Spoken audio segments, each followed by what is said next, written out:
we remove the barriers of entry, whereby if I was, say, another chain, I would require people to need to download a wallet. I would require them to need to go to a faucet, claim money for a faucet, save their seed phrase, switch to the testnet network. But in this case, it's easy. So why did you burn a Banksy? It was about 3 years ago at this point, right? It was okay. So first of all, different time, right? So NFTs were just not what they are now. It was crypto kitties and it was crypto punks, and like that was kind of it. There was like Zed Horse, I think, maybe at the time, but I loved my crypto kitties and I had a few punks back in the day, and and so my family and friends well didn't understand what the hell NFTs were and was like, well, if there's no value there, right? Like if it's not on my wall, it's not my living room, it's not art. Like that's just a JPEG. And so I said, okay, well, how about this? Let me take something that I know has value, right? Quote unquote value, right? It is art, which was a Banksy art piece valued about like $90,000, sold from Sotheby's art auction. So you auctioned that for yourself, No, no, no. or So I bought that from an art gallery here in New York.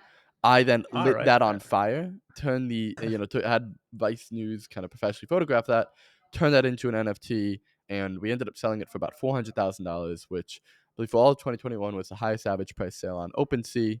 And I think we're still in the Wikipedia for the word NFT to this day, which is really cool. Yeah. So it was that's about that amazing. So started the you had a conversation. good return on that as well, yeah. Definitely. Definitely.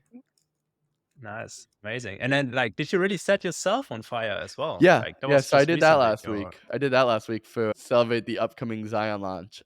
The company's called Burnt. I do think that I am a bit of a pyromaniac when it comes to that. So there's a part of it that's just like fun, which is like this is really cool. But then another part of that which is it's a good way to capture attention kind of for us, right? I think acting as like a vessel and acting as like a beacon or like a beacon for the future is really cool, and I think we like the symbolism of fire of like the rebirth, and especially given the industry and our message that crypto is effectively a scam and that normal day users can't use crypto because it's impossible for them, and so it was very exciting, and we're excited to kind of get a lot of the official footage out as well. that's amazing. Yeah. Yeah. I mean, every crypto project needs a meme, right? And you're definitely on top of the game there. Hell yeah, you have to be. Awesome. Yeah. So like, walk us a little bit, like what is Zion? Like what are you working on? Yeah. Yeah, absolutely. So Zion is, a blockchain for regular people, let's call it. We understand that to onboard the next billion users, we need to go to them. And so our entire goal and our entire shtick is really creating a Web2 experience for all the products that deploy on us. And then in addition to just kind of not being completely siloed of an ecosystem and allowing products to kind of take the front line. And I think when you look at where we are and what we're building for, it's we see our main success in the products that kind of deploy on us, reaching a mainstream audience. Awesome. Yeah. And then you're looking to basically onboard like mainstream applications building on top of Zion. That's the main goal. So like really kind of mainstream adoption. Yep. Yeah, exactly. Consumer applications. Yeah.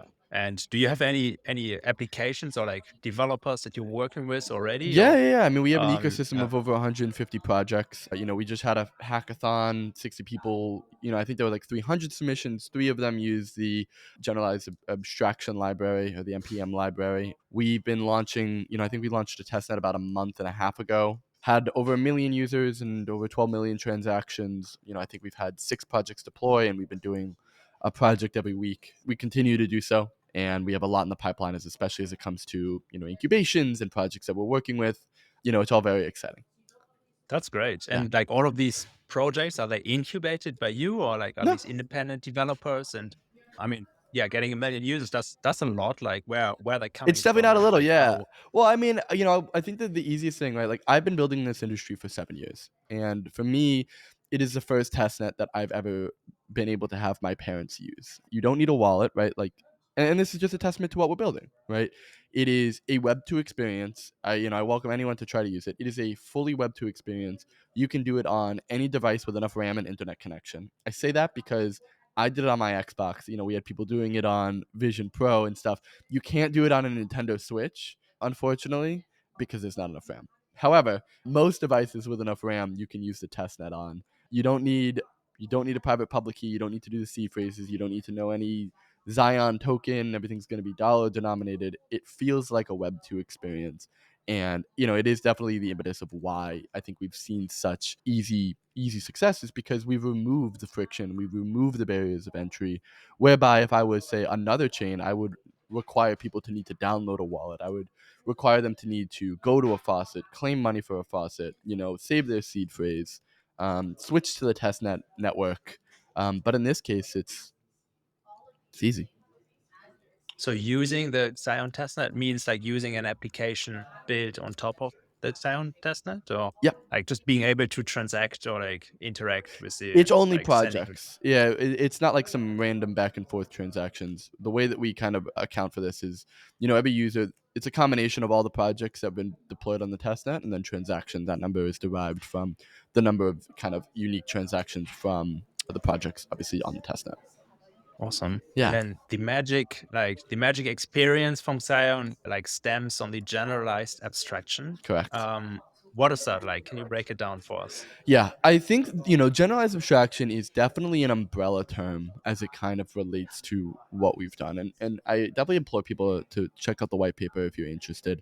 But I would say that it's split into three distinct kind of factors. One of them, which is our protocol level generalized abstraction, which kind of the only really enshrined UX opinions on the protocol level, where on the protocol level, yes, you can use an EOA, but predominantly we've made it so that you could also, on the protocol level, be using smart contract accounts, and accounts are more so instances of a contract that can then, on a protocol level, interact, which then you divide void of all the fragmentation that kind of comes with the smart contract and the social consensus level, but then allows just for very quick iteration. And so there's a whole like sphere that I could talk about for 30 minutes there.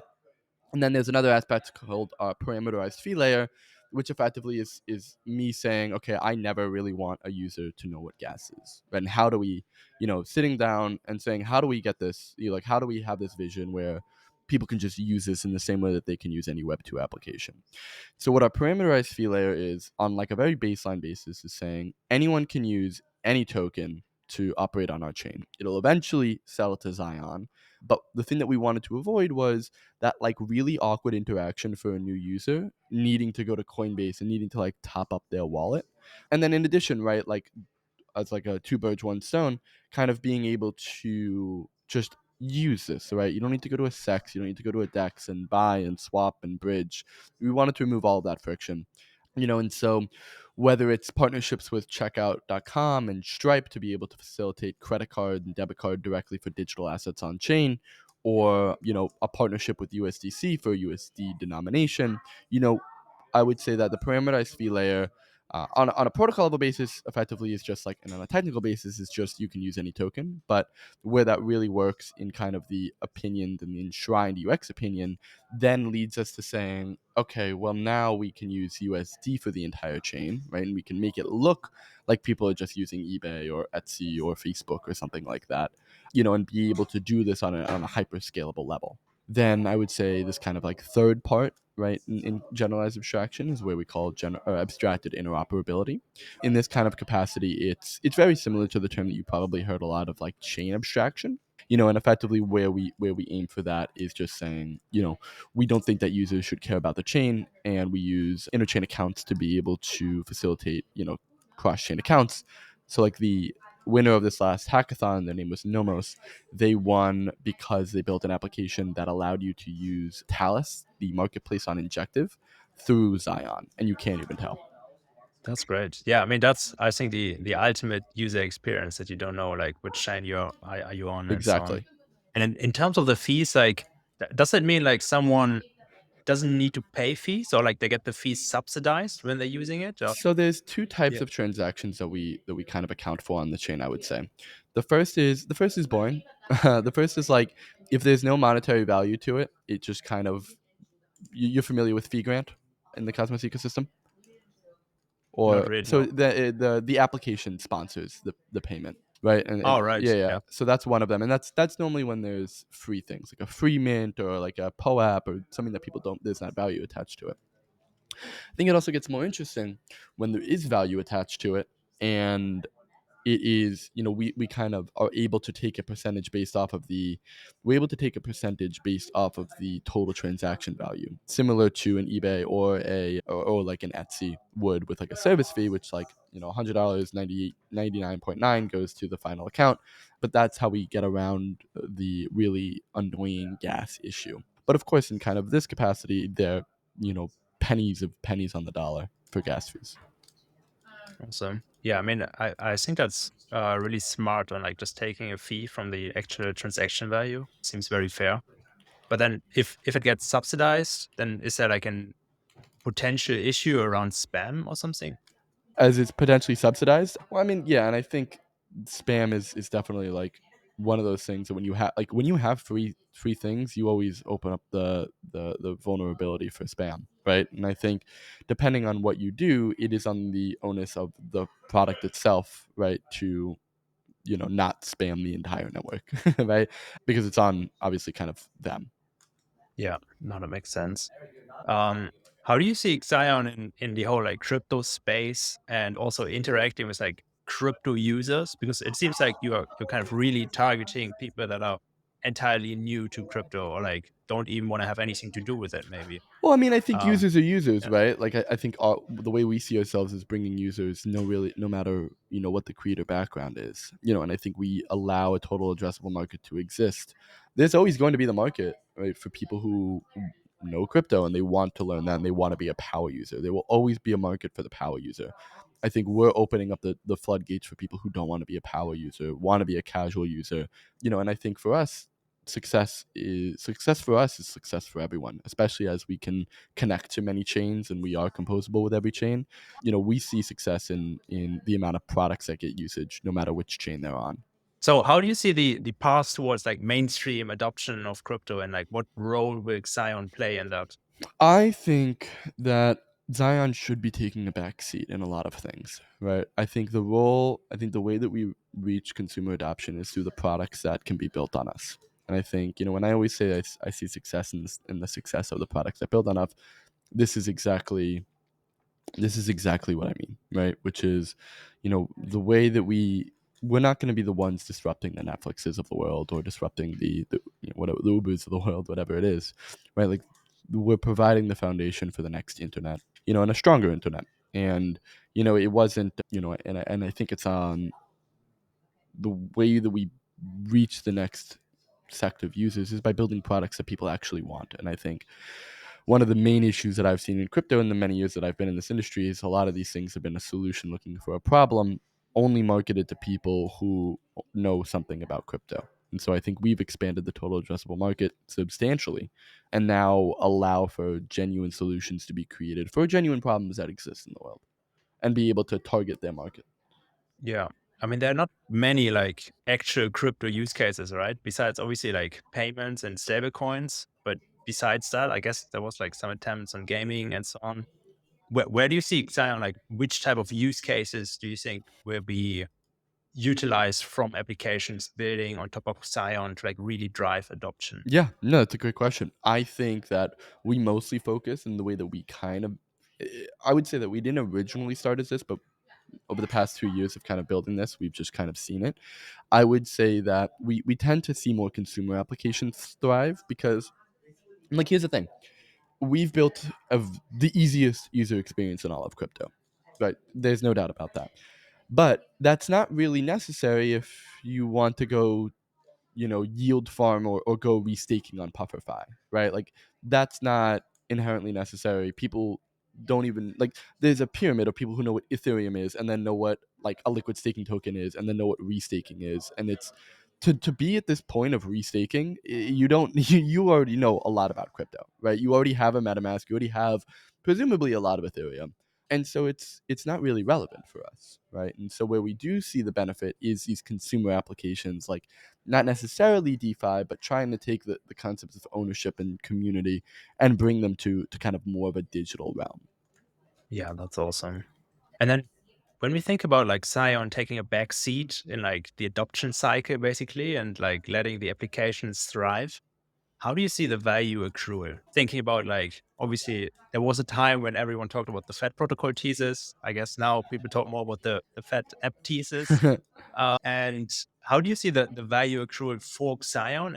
And then also we can dive a little bit into like the staking, I guess, Yeah. because obviously the validators are the ones like running the blockchain. I guess it's a staking and governance token. But yeah, let's go one by one. Like, how do you see the value accrual for Xion with like kind of enabling mainstream adoption for a lot of apps? Yeah. Well, I think allowing any token to be used is going to be important. Like think about it like AWS credits, right? It doesn't I would say like that's the way that I imagine Zion acting is AWS, right? Or it's like a MongoDB, which is okay. And that's what I mean by backseat. Everything's run by it, but it doesn't matter at the end of the day, right? And so there's definitely value in MongoDB. There's definitely value being generated in AWS, but just because it's not this direct, oh, I need to do this, it actually creates more friction to require people to do that. And so by allowing a higher volume of usage that then eventually settles to a Zion token, I think that's far superior than requiring someone to buy the Zion token and then introducing an inherent layer of friction to be able to use anything built on us. So we're definitely going for the economics of scale game over here as it kind of relates to what we do and the friction that we remove. And then, as it of course relates to staking, right? Like as I said, there's always going to be power users, right? There's always going to be validators. And listen, if you're running a staking node, I kind of assume you know a little bit about crypto. It would be really weird if you didn't. And so especially as it relates, like maybe we'll make it easier as time goes on, but we also see Zion as like an iceberg as well. Like, there's a reason we're on the Staking Insider recording podcast right now, right? And it's because we obviously know our audience, right? And we know where the developers are, and we know where we are on the iceberg funnel. And so the way there's always going to be power users. Our main business and our main clients are always going to be the developers, but of course, we believe that it's our job to also generate initial usage and bootstrap the network when it comes to users and ease of access and speed to deployment. As it kind of relates to that.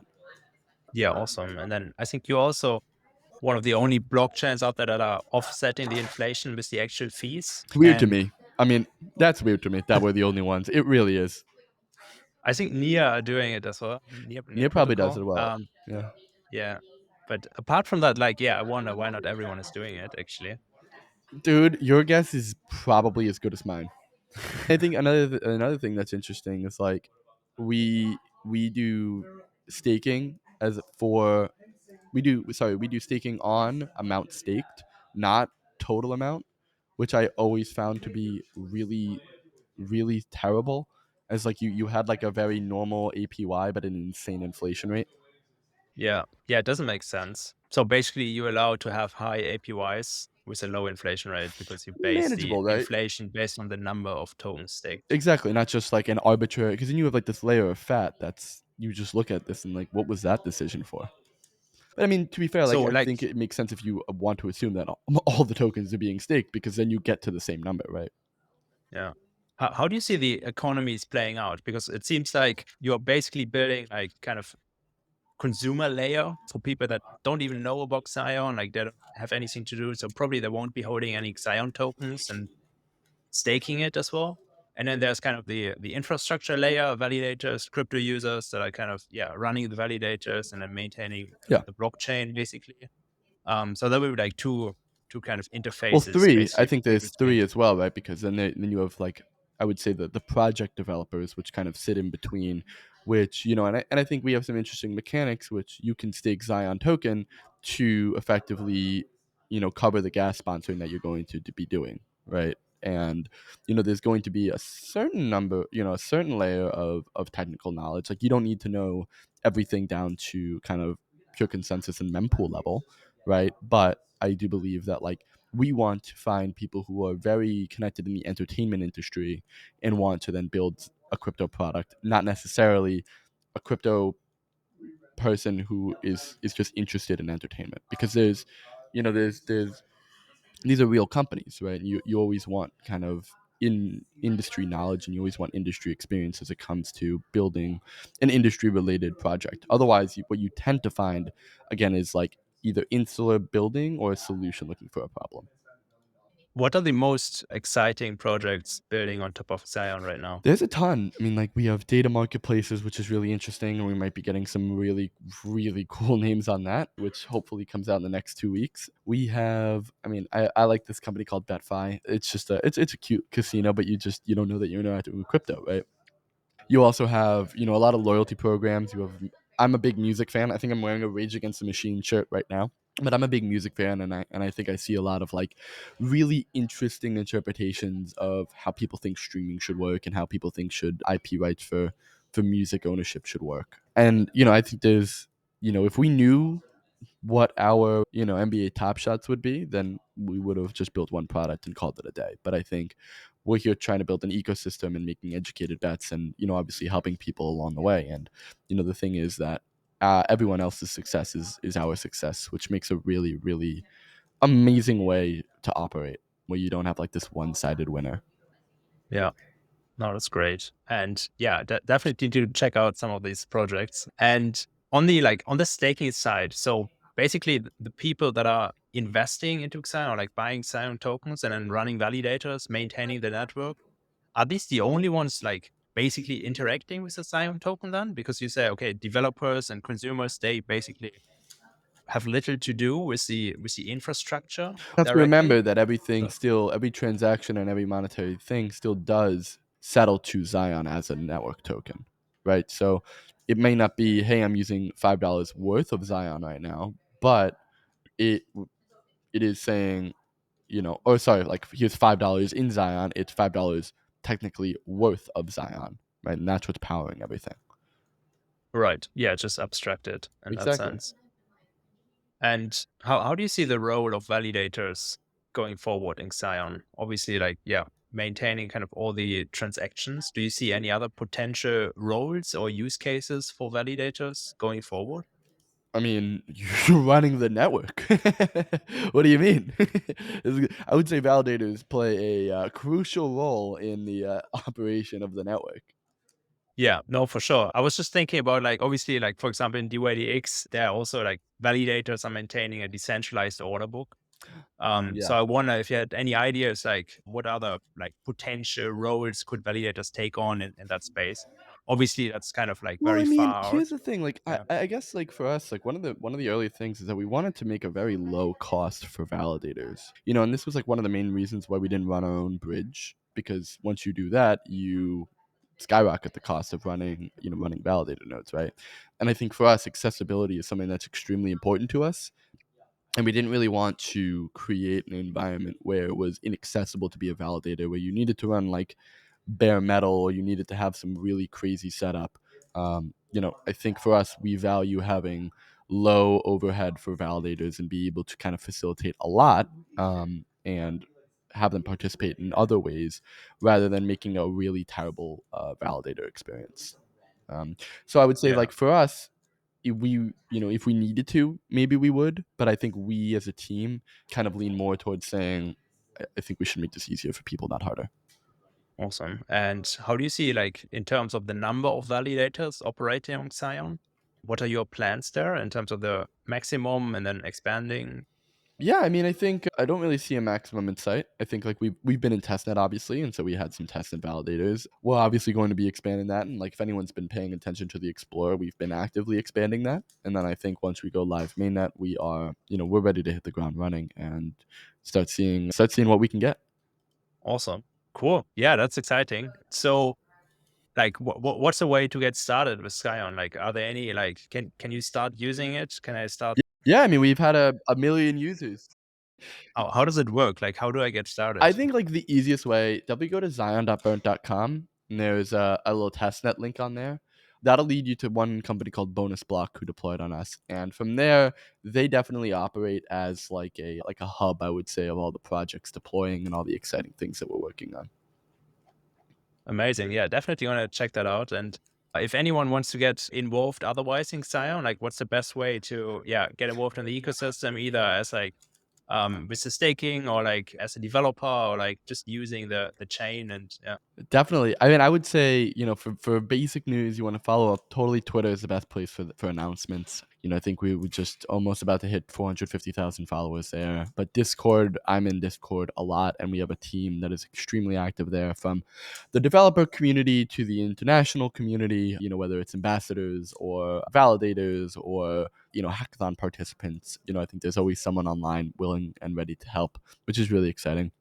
But otherwise, I would say, I think we have a Telegram announcements channel, but I would say for everyone, like, as a best first spot, try the testnet, right? See how easy it is. I could sit up here for 27 minutes and 32 seconds, like I've been, and talk about how great the user experience is, but it's one of those things that you can only really believe when you see. And so I welcome everyone. See how easy the testnet is, and just see for yourself of what we're aiming for, the vision, and what we've been working on for the past 2 years. That's amazing. And yeah, I think that's one of the like super exciting things about the generalized abstraction, that like it makes it super easy for anyone to get in. You don't need any crypto knowledge or something. And you can just experience that. And I guess that's really something that's so much needed, like to really drive real use cases for crypto. So I'm super excited for XION, and yeah, super keen for like how does the timeline look like for you in 2024? Can you share anything there already, or? Yeah, I mean, I could definitely say soon. We're looking for kind of, if not next month, somewhere around there for mainnet. So don't want to. I hate giving dates in this industry because nothing ever works out like they're planned. But Yeah, I'll that's say I'll give you like a soon and then a TM. awesome. Cool. But yeah, exciting. Looking forward to it. Definitely going to follow that. And then thanks a lot for being on, Burnt. I really appreciate it. We're going to follow that closely. Awesome, cool. Thank you for the Cheers. time. Cheers.